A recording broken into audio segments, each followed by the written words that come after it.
Всем привет, всем здрасте, дорогие друзья, с вами Кисель. В этом видео я вам расскажу про такой корабль, как Crusader Spirit C1. Начнем с описания корабля. Crusader Industries переносит свое обычное стремление к совершенству непосредственно на гражданский рынок с моделью C1 Spirit. Многоцелевым звездолетом, предназначенным для доставки грузов на средние расстояния и курьерской работы, обладающим достаточной универсальностью для выполнения различных задач и непредсказуемых заданий. То есть, это у нас, мои дорогие, универсал. Возить и стрелять. Внешний вид данного корабля сумасшедший. Напоминает мне о такой прекрасной серии игр, как Mass Effect и корабли Нормандия. Миниатюрная версия корабля капитана Шепарда. К экстерьеру вопросов ноль. Все выглядит прекрасно, причем со всех ракурсов. Тут клады Imperium Games прям угадали с дизайном. Либо это все мои вкусовые предпочтения, чувства и ностальгия. Ну и никак, разработчики все последующие корабли делают довольно более проработанными и симпатичными, нежели старые. Поскольку это у нас, считай, одноклассник Катласа Блэка и Фрилансера, тут у нас, конечно же, есть интерьеры корабля. Доступ к оборудованию прямо на входе. С одной и с другой стороны. Грузовой отсек какой-никакой. Снова доступ к оборудованию.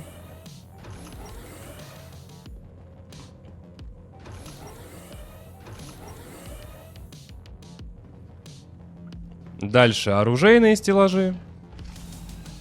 Для брони. Туалет. Конечно же, с выезжающим унитазом. Две кровати.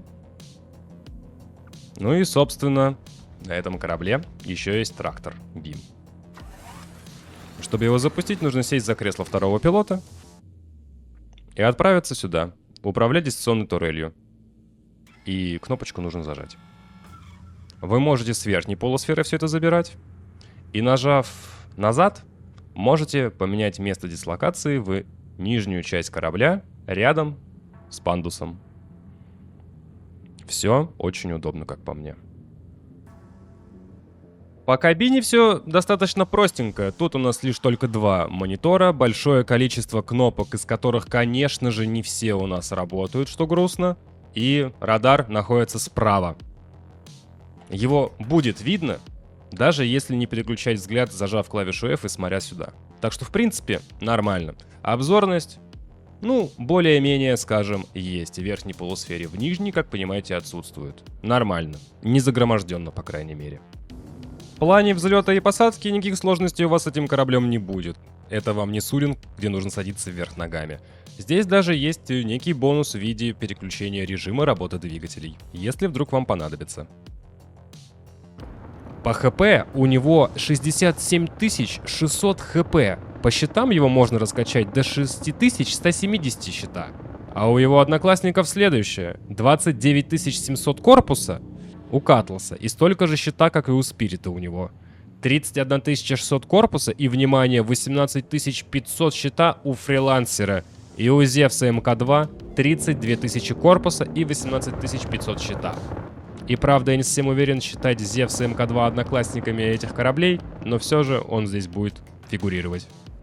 Этот корабль может вести 64 СЦУ груза. Вот так вот они будут выглядеть. Это коробки по 16 СЦУ каждая. То есть две коробки, каждая по 32, тоже сюда влезут. И останется место посередине для того, чтобы засунуть свой мотоцикл. У Катласа Блэка уже будет 46 СЦУ, у Фрилансера 66 СЦУ. Это у обычной версии его, если что. И у Зевса МК-2 будет целых аж 126 СЦУ и что-то дофига. Плюс важное замечание, когда я буду говорить про Зевса МК-2, я буду говорить про его грузовую модификацию CL. Так как есть еще модификация исследователя ES, и еще не вышедшая модификация MR, которая, уж очень интересная в плане боевки, а не с точки зрения универсального корабля. Машина для майнинга сюда, как вы видите, влезет совершенно без проблем. Все, что меньше, естественно, также влезет, но не забывайте то, что у вас будет ограничение по размеру груза, который вы можете сюда засунуть, если тачка внутри. По оружию немножко грустно. 4 тройки, как, к примеру, у Сейбр. У Катласа 4 тройки и плюс к этому турель. У Фрилансера 4 тройки плюс турель. А у Зевса МК-2 2 четверки, 2 тройки и еще турель. Все же Зевс в другой весовой категории, нежели эти корабли. По ракетам тоже не густо. У Спирита 4 ракеты 3-го размера. У Катласа 8 ракет 3-го размера и 8 ракет 2-го. Фрилансер же имеет на борту 4 3-х ракеты и 4 2-х. Зевс 8 2-х ракет, и все эти значения, естественно, в стоке со стоковыми подвесами. По стоимости почти 3,2 миллиона внутриигровой валюты, а на сайте он висит за $125, между прочим. Cutlass Black сильно дешевле, 2,1 миллиона в игре и $110 на сайте. Фрилансер в игре стоит столько же, сколько и Spirit, 3,2 миллиона, а если за реальные деньги на сайте, то вам он выйдет в $110. Зевс тем временем стоит в игре целых аж 6,8 миллиона, что очень сильно выбивает его из группы в кавычках одноклассников, а на сайте он висит за $175. Маневренность в космосе, скажем так, не очень плоха и позволяет летать против NPC на маленьких кораблях, которые... И даже как-то маневрировать, что приятно, но не прям вверх пилотажа, как на легких истребителях. Но из этой группы одноклассников в виде Фрилансера, Катласа, Зевса и Спирита Спирит показывает себя очень хорошо. Чуть-чуть хуже по маневренности, чем Cutlass Black, буквально чуть-чуть. И сильно лучше, чем Зевс и Фрилансер. Маневренность на планете грустная, как, наверное, и у всех кораблей нынче. Да, летать можно. Да, вести бой на планете с плотной атмосферой можно. Дебаф к управлению получают там все корабли. А это у нас еще нету новой механики полета и аэродинамики. Что будет там с ним, для меня загадка. Но учитывая его дизайн, он себя будет по логике чувствовать получше, чем корабли, о которых я говорил до этого. У него есть хотя бы что-то напоминающее крылья. А сейчас, по личным ощущениям, летается плохо в атмосфере, даже на Гладиусе, обзор на который вышел на канале, как и многих других кораблей Star Citizen. Ссылочка в описании и закрепленном комментарии, как и ссылочка на мой телеграм-канал, где выходят различные новости по Star Citizen в том числе. Бой на этом корабле не то что приятен, а скорее возможен. Возможность использовать гимбалы и донаворачивать не орудия поворотом корабля, а движением самих пушек на подвижном подвесе тут громадный плюс. С мелочью благодаря этому получится справляться нормально. Корабли побольше, скажем тот же Cutlass, будут нормально от него так получать, и если вы выключите режим подвижных орудий и будете стрелять как с фиксированного вооружения, урона в секунду нанесете побольше, если, конечно же, будете попадать. Фрилансер разбирается быстро, так же, как Cutlass, по ощущениям. А вот с Вангурдом придется уже попотеть немножко, но придется. Такие корабли, как Корсар и Андромеда, тоже пойдут в список кораблей, которые вы можете на нем уничтожить. Но на все, что больше по типу Хаммерхеда, я бы на нем не лез. Как-никак у нас мало щита и только 4 третьих пушки, что маловато. Не тяжелый истребитель, но и не стартовый корабль. Рабочий среднячок.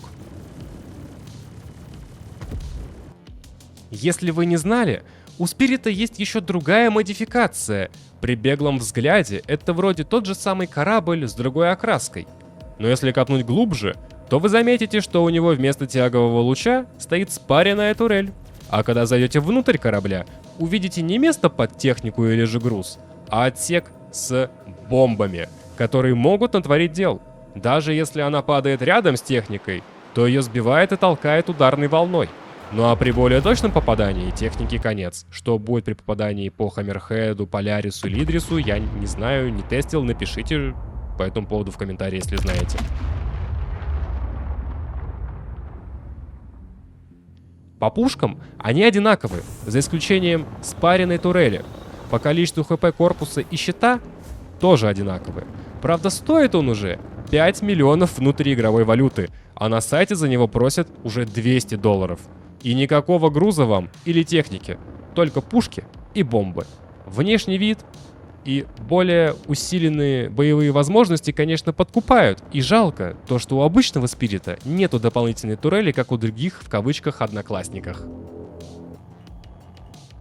По кораблю могу сказать следующее. Шикарный внешний вид. Более живучий и грузовместимый, чем Cutlass Black. При этом совсем на капелюшечку хуже по маневренности. Но при этом проигрывает по количеству щита и вооружению фрилансу и Зевса МК-2, который как вроде вообще не их одноклассник, но все же. Зато ХП корпуса у нас больше, чем у остальных кораблей, почти в 2 раза. Хорошая рабочая лошадка, которая позволит вам покрыть весь контент, за исключением, наверное, майнинга и сальвага на корабле. Если нужен добротный универсал, смело берем его себе в ангар. Напишите, как вам, мои дорогие, этот шикарнейший корабль, дизайн которого навеян мотивами Нормандии из серии игр Mass Effect. Лично для меня, даже просто за дизайн он занимает место в моем топе кораблей. С вами был Кисель, всем до встречи и пока-пока, увидимся в космосе.